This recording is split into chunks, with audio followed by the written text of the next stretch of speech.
society in a vicious state. The great artist is thus a solitary figure. He has, as Frost said, a love with the world. In pursuing his perceptions of reality, he must often sail against the currents of his time. This is not a popular role.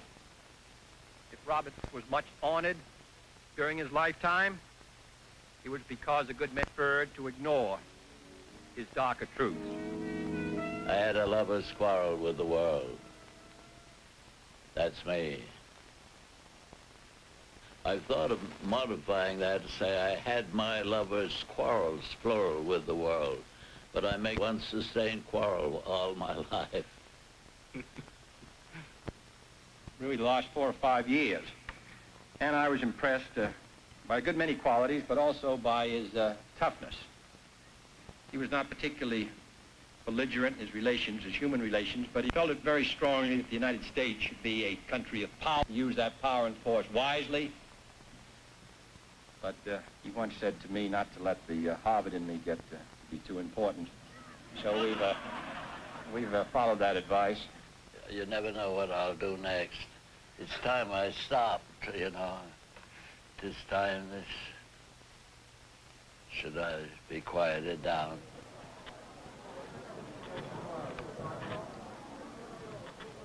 This public life I've got into is more or less an accident.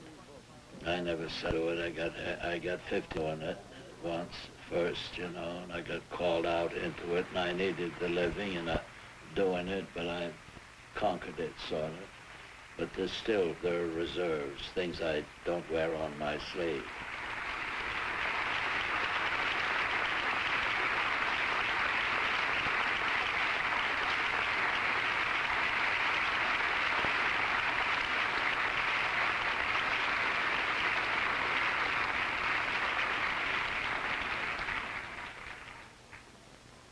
Well, very nice to be back with you. I feel as if I had a new president. Acknowledging the introduction of his host, the new president of Sarah Lawrence College, Mr. Frost is reminded of his old friend and contemporary, Vachel Lindsay. I was as happy about Vachel as we jealous poets, artists can be, you know. He was one I could be happy about. Some I'm afraid I'm too jealous of, but I really don't like him, you know. I strive to get over dislike and all that, but it doesn't come out very well. And I'm always glad when one I don't like very honestly, that I've been tried to like when he gets mad at me, so I don't have to read him anymore. I don't have to strive with him. It's a funny world. But Vachel was one of these very disarming people, very good boy, and one of the real kind of genius, call it, you could say there was a little range about him. He was a little touched, you know, but you could call it divinely touched, you know. He had something very fine about him, lofty, and did some very crazy things. He knew how to do them without trying. He didn't, some of these poets seem to me to get in the corner, you know, gnaw their fingernails and try to get a dark corner, you know, and try to go crazy so they'll qualify. And that in Vachel, he was crazy in his own right.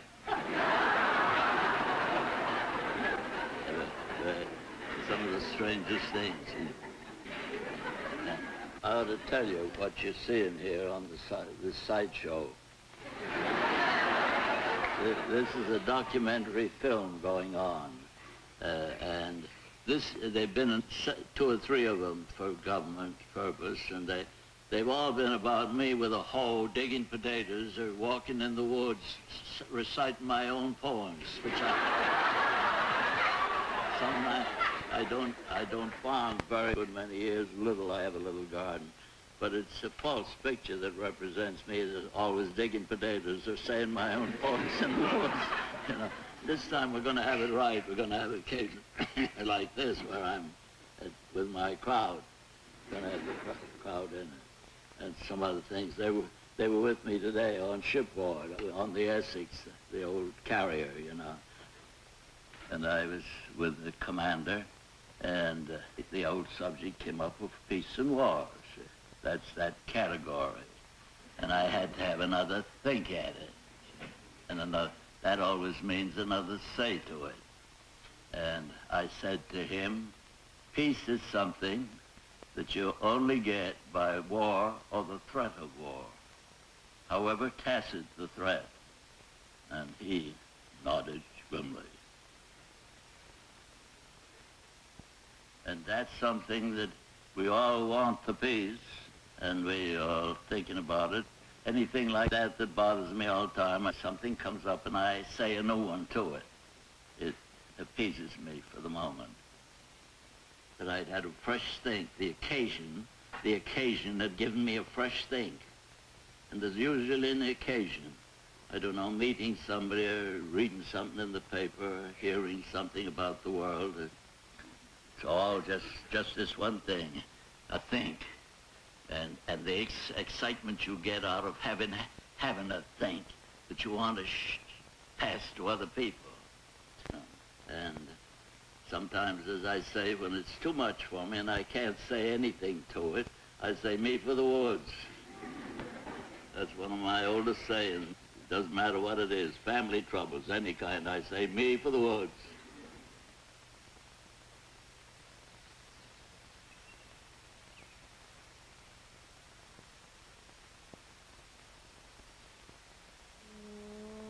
This is a regular spring thing to get here and see what's lived through the winter.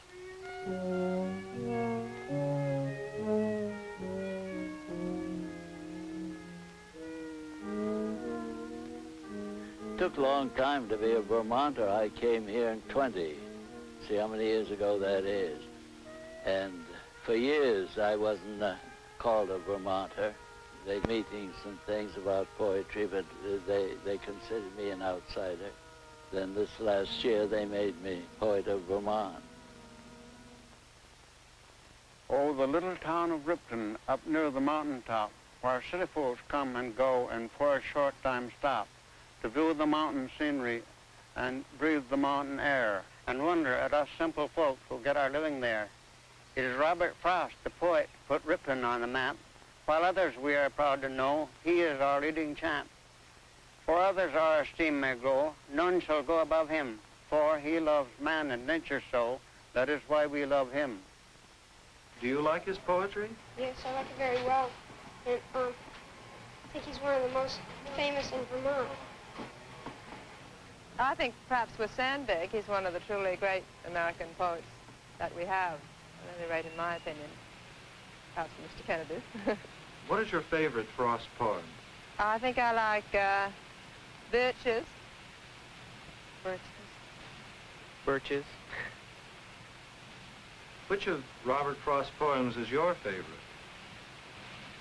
Who? Robert Frost? Funny world, isn't it?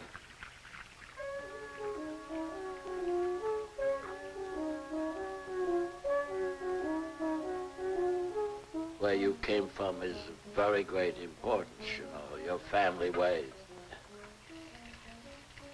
I was brought up and started life in San Francisco.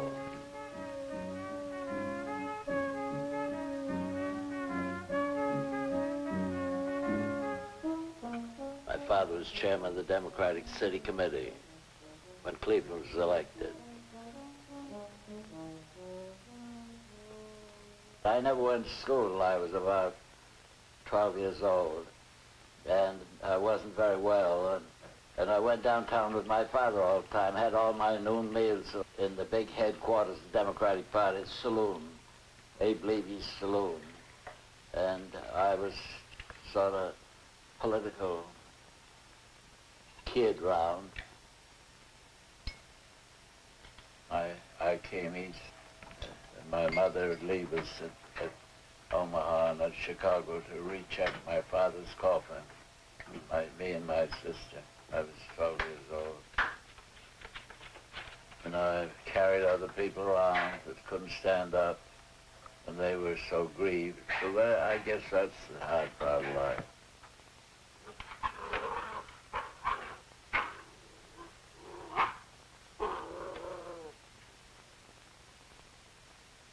And I did everything I had to do to get by, money, a little bit, you know, working at this and that. I worked on newspapers a little. It didn't do very well. I wasn't a very good reporter. I was too shy. I gravitated to the editorial page. And we had a farm where I could partly earn a living. Didn't do it very well. And I never was away from the farm an evening. More than 3 years, I think it was. Probably it was. I think once I came home as late as 8 o'clock. We never went to church. We never went to movies. Never went to anything. And there was nothing we were missing. We were having a very nice time. Nice little farm. And children. They had orchards and fruit and horse and cow and all that. I only left it, drifted away from it, for part-time teaching because I wasn't quite earning a living. And I think it came natural to do it. My mother was a teacher, and I drifted into it for bread and butter and began teaching a little district school and things.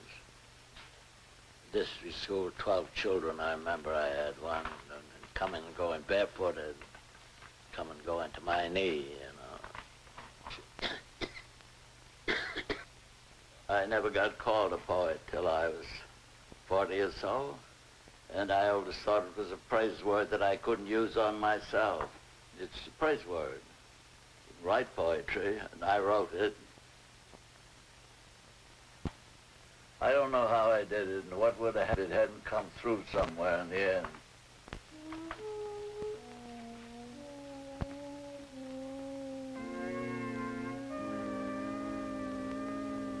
My complete works are with me here.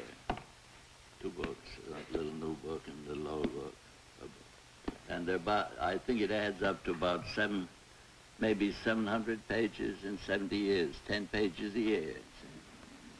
Not many, but still added always about the same a year. I don't calculate on it, but it turns out to be about that much a year. Probably twice that and half thrown away. And people ask what poem you like best. The poem I like best is the one somebody's just praised or the one I've just written. Or else I say you can't tell, you don't like to tell about your poems any more than a mother does about her children. When she has 5 or 6 children, she wouldn't tell you which is her favorite. She might have one. Maybe she shouldn't. She knows she shouldn't. I said to an audience the other day, how many of you don't know, stopping by Woods, there was only one person and 2,000 or 3,000 people raised his hand shamelessly.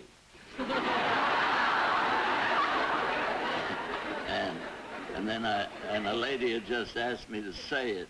So I said, what in the world do you want me to say it for when you all know it better than I do? You know, but I said it. Just out of lenience. Well, now I'm going to read to you. Now I out walking the world desert, and my shoe and my stocking do me no hurt. See, I've got to keep that little rhyming way all the way through it. See, hurt, desert, stocking, walking, somewhere in here. Now I out walking the world desert, and my shoe and my stocking do me no hurt. I leave behind good friends in town. Let them get well wined and go lie down. Don't think I leave for the outer dark like Adam and Eve put out of the park. Forget the myth. There's no one I am put out with or put out by. Unless I'm wrong, I but obey the urge of a song. I'm bound away, you know that song. And I may return if dissatisfied with what I learned from having died. You didn't know it was going to be a death poem. But you see, what I want you to like is a double thing, isn't it? I like the little tight form and everything. Then I'm going to say to you, not as significant a poem as that. The last one I wrote, I sent it right in, fresh like that, without a title. I couldn't think of what to call it. See, in winter, in the woods, alone, against the trees I go. I mark a maple for my own and lay the maple low. At 4 o'clock I shoulder axe, and in the afterglow I link a line of shadowy tracks across the tinted snow. For winter, for nature I see no defeat in one tree's overthrow, or for myself in my retreat for yet another blow. That was the threat. I was going to write another book. I didn't think of that when I wrote it, but I saw that afterwards, the same as the critics do. They always see meanings I didn't see when I wrote the book. But I put that in. Shall I say that twice to you? Because I like to have written it. It feels so fresh to me. No.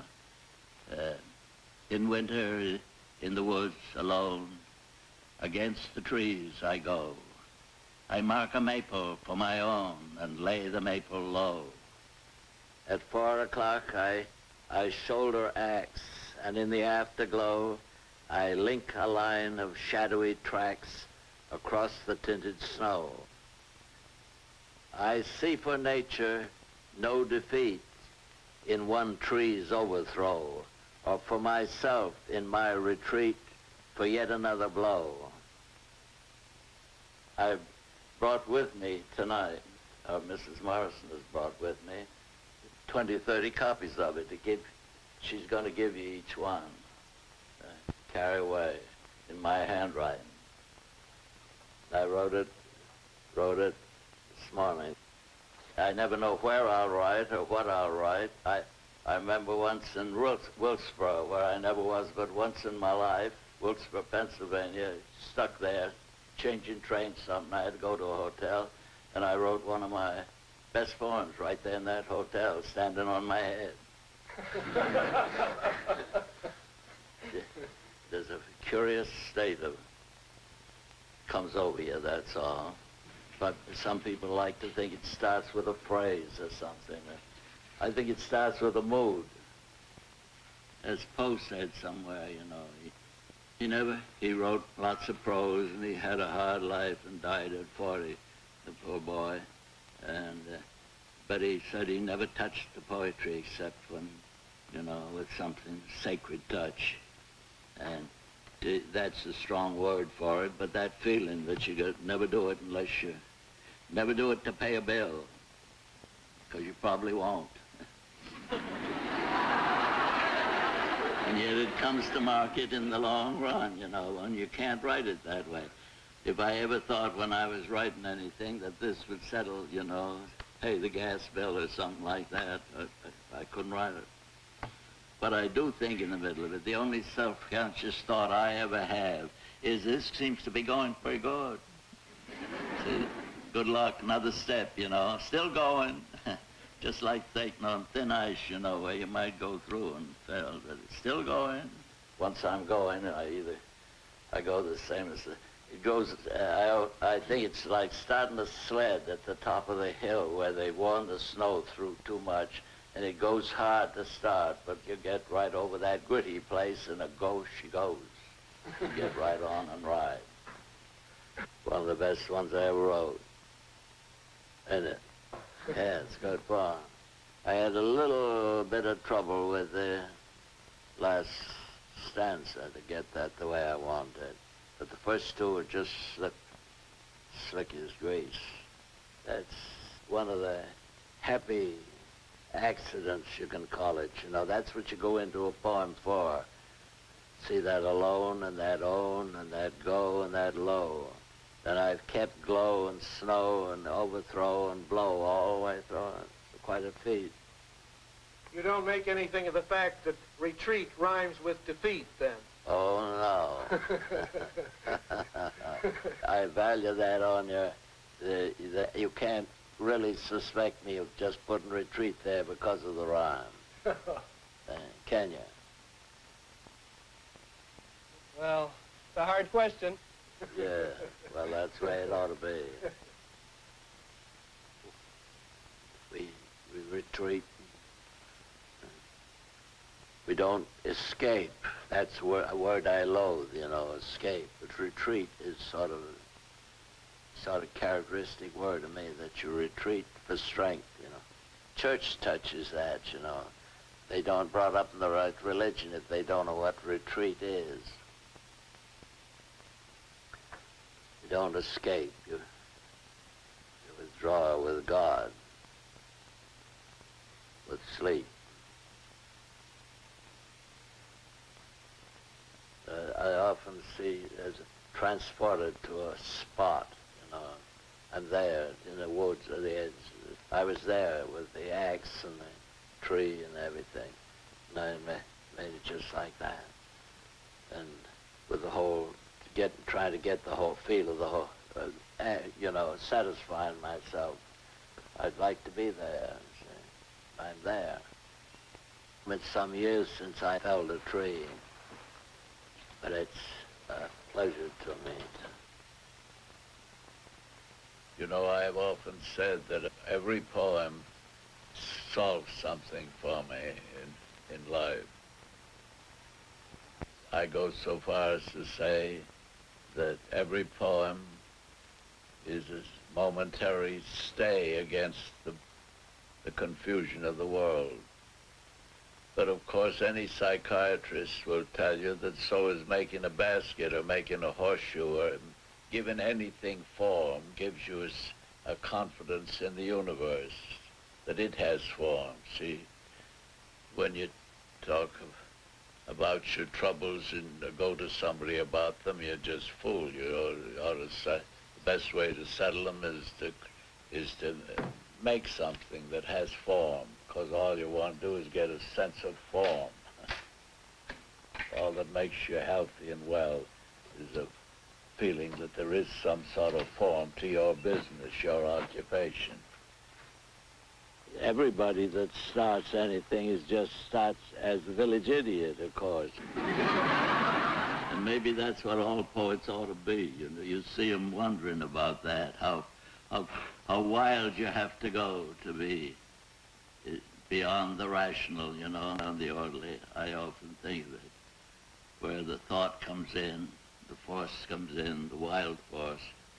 My friendship lately in Washington has been very strange to me. It's blundered into, and I'm very much in the affairs of the Secretary of the in the Interior. That doesn't mean psychology. the real interior. And his beautiful obsession is almost the same as mine. Mr. Udall is round everywhere declaring wildernesses. It's he and Daniel Boone and Thoreau and me, all for the wilderness. Another poet had that wish, you know, oh, he says, oh, for a lodge in some vast wilderness. The 18th century poet said, oh, for a lodge in some vast wilderness, some mighty contiguity of shade. He called that some 18th century stuff. Mighty contiguity of shade. That's fun, isn't it, that way? You know, we're taught that they're going to change change swords into plowshares, you know, and all that, to change weapons into tools. This one is called The Objection to Being Stepped On. This is a recent one, too. The Objection to Being Stepped On. At the end of the row, I stepped on the toe of an unemployed hoe. It rose in offense and struck me a blow in the seat of my sense. It wasn't a blessed aim, and I must say it dealt me a blow that I felt like malice prepense. You may call me a fool, but was there a rule the weapon should be turned into a tool? But what do we see? The first tool I step on turned into a weapon.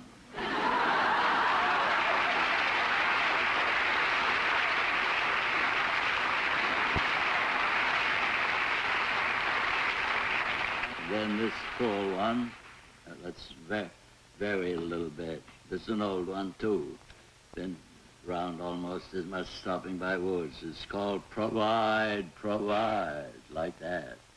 Terrible. The witch that came, the withered hag, to wash the step with pail and rag, was once the beauty Abishag, the picture pride of Hollywood. Too many fall from great and good for you to doubt the likelihood. Die early and avoid the fate, or if predestined to die late, make up your mind to die in state. Make the whole stock exchange your own. If need be, occupy a throne where nobody can call you crone. This was long before Monaco. I wrote this long. Make the whole stock exchange your own. If need be, occupy a throne where nobody can call you crone. Some have relied on what they knew, others on being simply true. What worked for them might work for you. No memory of having starred makes up for later disregard or keeps the end from being hard. Better to go down dignified with boughten friendship at your side than none at all. Provide, provide. I've read that here before, and I've told what happened once in Washington. This was in the old times down Washington, and in front of me was a very important man, not quite the most important, but very important, and he was right down front. So I wound this up, I said, better to go down dignified with boughten friendship at your side than none at all. Provide, provide, or somebody else will provide for you.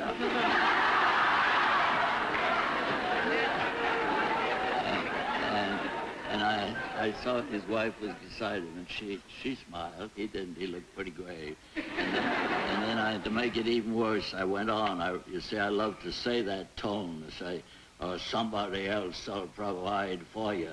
And then, and how will you like that? That's why I am what I am. You know. Then you like to be in. Now that's a terrible great poem. That's one of my most political of all my poems. I was born a Democrat, and I stayed a Democrat, but oh my, I've been pretty uneasy since 1896.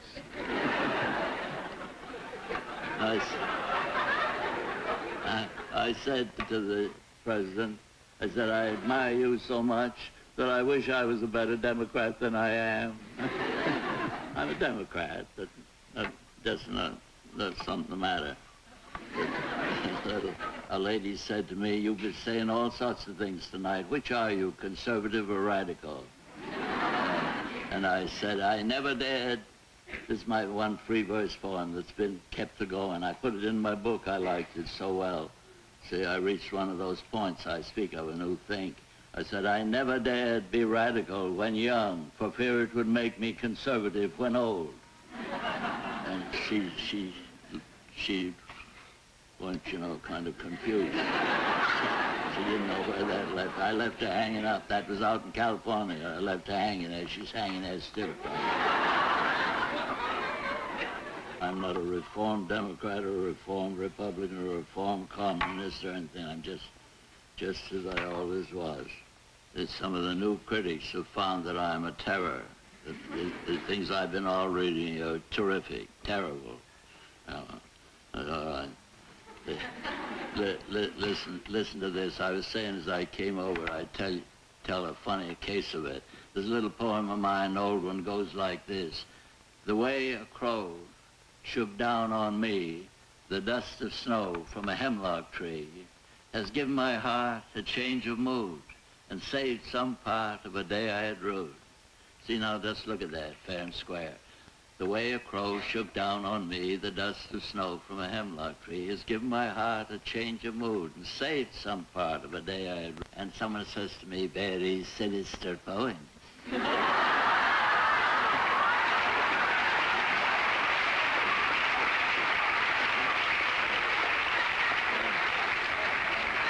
I said, sinister? No, he said, yes, the crow is a blackbird. And the crow appears all sorts of ways, but all right. I don't argue. And then he said, and I said, what more? He said, the hemlock tree. And I said, here? Hemlock tree. And he said, what's Socrates? Socrates, you know, death of Socrates. And, you know, you get surprises in this world. I never thought of that. I live with hemlock trees, and it's not the weed that Socrates drank at all, you know. And it's all around us, the tree. I'm partly just putting as much city as I am country, but I am a little more country than city. And I know what a hemlock tree is.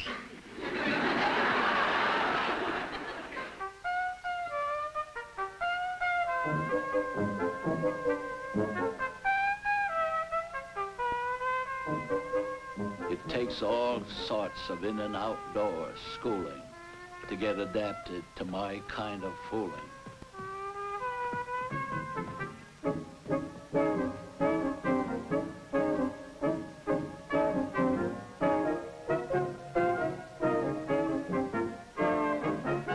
Sometimes I feel very brazen. Then sometimes I'm scared. I don't know why. I think it's because of some lack of some sustaining positiveness that I want to do something to people. If I don't have that, I wish to do something to them, scared. I always felt that with the class, too. Not tell them something, but do something to them. Do something to them. Then I was good. One of my favorite ways was to scare them about what it was to have what I really called an idea, to say what Ringlardner calls a bucketful. Say something that is something, you know. They write these perfunctory papers that don't have anything in them, not one crack to the carload.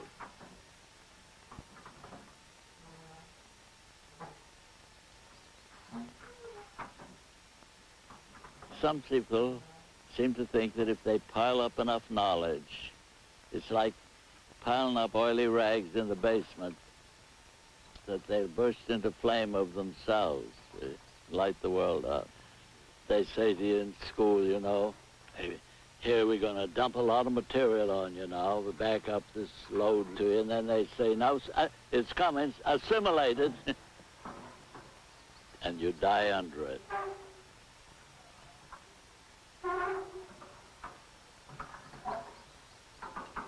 The accumulators.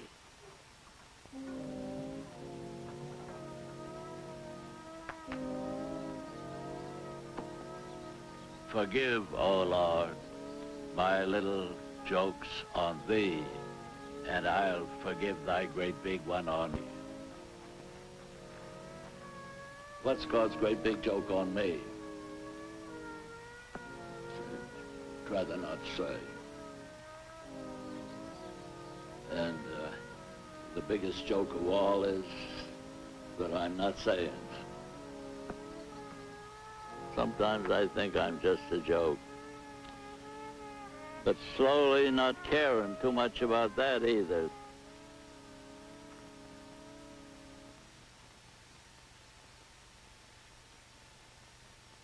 The gamble of life takes bravery, doesn't it?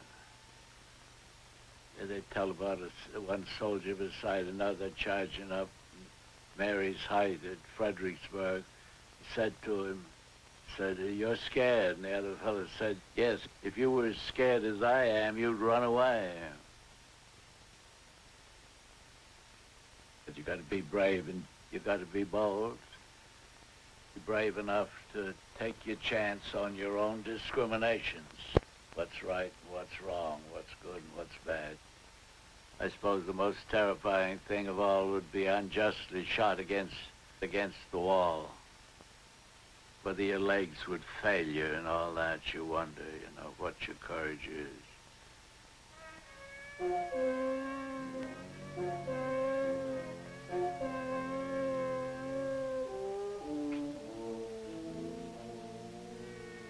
You wonder about everything, always wondering. See, the fear of God is just that. The Old Testament says more than once, I think, "May my gift, my sacrifice be acceptable in thy sight." Saying, fear, you've got to have that fear of some ultimate judgment beyond them, beyond the crowd and beyond me. And that when you die in battle, that's what you have to say, "May my life be acceptable in thy sight. May my sacrifice be acceptable in thy sight." That's what you mean by the fear of God. However you work at it.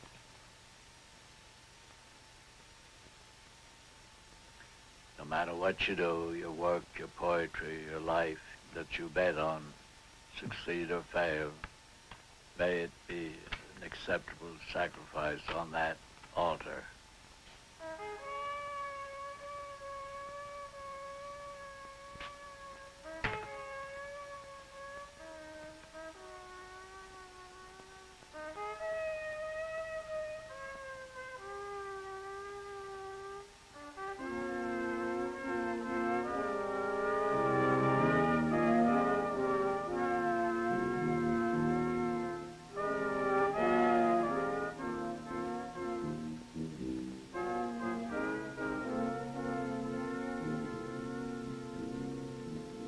Now, I guess I've about taken your time.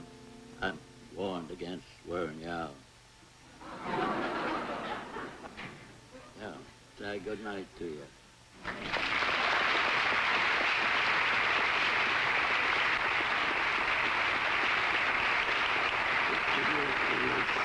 If you stay standing, I'll say one little more poem to you, shall I? For the last one, let's make it sweet and sad. You don't want to misunderstand me, but let me see how this goes. This one I wrote young. The heart is still aching to seek, but the feet question whither. Now this is for the farewell.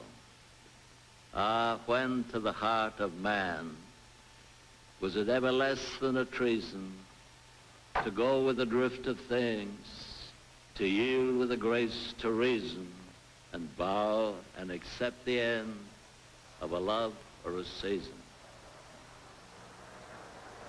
And so we had another kind of time from just digging potatoes. And say good night to you. Good night.